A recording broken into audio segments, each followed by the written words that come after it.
Hey there, creepy peeps. Welcome to my channel if you're new here, and welcome back if you're returning. It's time. Again, I haven't done this in so long for a come with me movie review.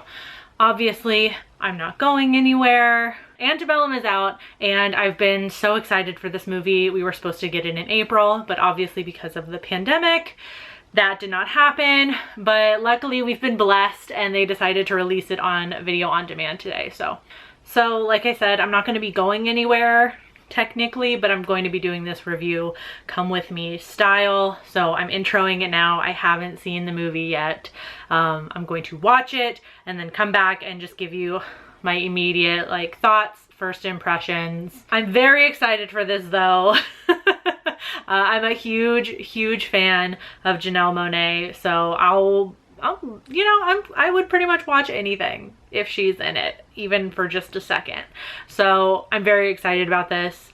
Yeah, that's all for the intro. I just want to go ahead and just watch this movie now. So before I give you a summary for the movie though, and before I sit down and watch this movie, I want to say thank you to my creepy patron peeps for supporting my channel. Thank you guys so much. If you want to find out the perks to being a creepy patron peep yourself, you can follow that link in the description. Directed by Gerard Bush and Christopher Renz, Antebellum follows successful author Veronica, who finds herself trapped in a horrifying reality and must uncover the mind-bending mystery before it's too late.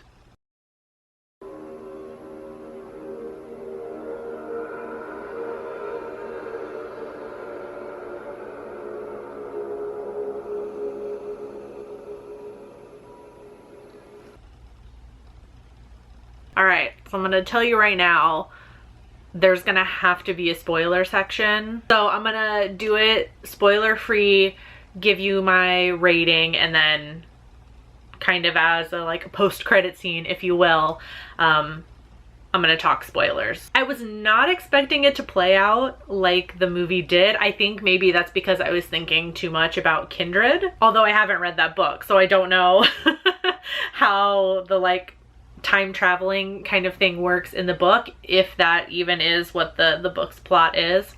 I liked it though. I think that worked to my advantage. Queen goddess Janelle Monáe did amazing. I just feel like she always delivers, you know what I mean? And this was no exception. I loved her in this. I also really loved the cinematography, just the way it looked, and the camera movements as well. There's a lot of just very slow, just kind of languid is the term that comes to my head, movements of the camera, which just I don't know, it looked very nice. Everything is everything you're seeing, all the obvious horrors and violence that you're seeing in those sequences are offset by how pretty everything looks. Everything's very brightly colored and light and sunny, and it's very gorgeous to look at, and I think it's just a nice, nice little juxtaposition between the actual violence that you're seeing. The scenes in the present of the movie also are very bright. There's a lot of bright colors, and I noticed a lot of similarities in color, particularly bright blue and bright green, which you see a lot on the plantation. So I don't know if that was meant to be a link, but a lot of the clothing you see in the modern day portion of the movie, bright greens, bright blues that remind you, it almost kind of just reminds you of the past that you were just seeing, because the movie starts off that way. I will say there wasn't the character development there that I wanted. Most of the characters felt very 2D, and Janelle Monáe's character kind of in the beginning of the movie. I understand the lack of character development, I will say that, and I'll get into that in the spoiler portion. I understand why you don't really know anything about her in the beginning. The modern day portion of it though, I feel like I feel like it was almost hurried, I guess. I don't know if that's the word I'm looking for, but I don't know, her character, they're just, it felt like there was like something missing, like beneath the surface of her character. You know, she felt a little bit flat, not as much as like the secondary characters and the supporting characters. I also think the twist, while good, really good actually, I honestly wasn't expecting that. I don't know if other people figured it out before it was revealed. I thought the twist was really, really good. I think there was just a lot of movie left when they do reveal the twist. I think I would have been even more like gobsmacked if they had held off revealing that twist till a little bit later and not leaving like a whole third of the movie afterward. Overall, I'm not mad at it. I like it. I skimmed some reviews on Letterboxd and on IMDb to kind of get like a general consensus of what everyone was thinking. People talking about how they just kind of like rehashed old tropes about slavery and, you know, America's past and things like that.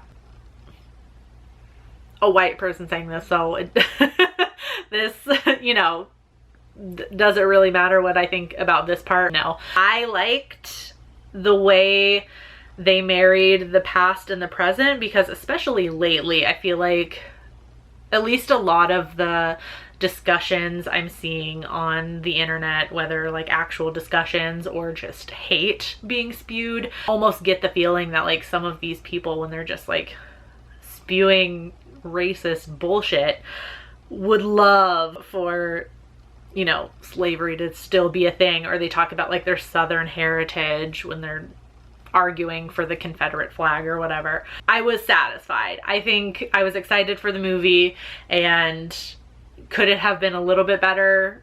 In my opinion, sure, but I'm not mad at it. I would give it a 3.5 out of 5. On IMDb as of Friday when I'm filming this, it has a 5.8 out of 10.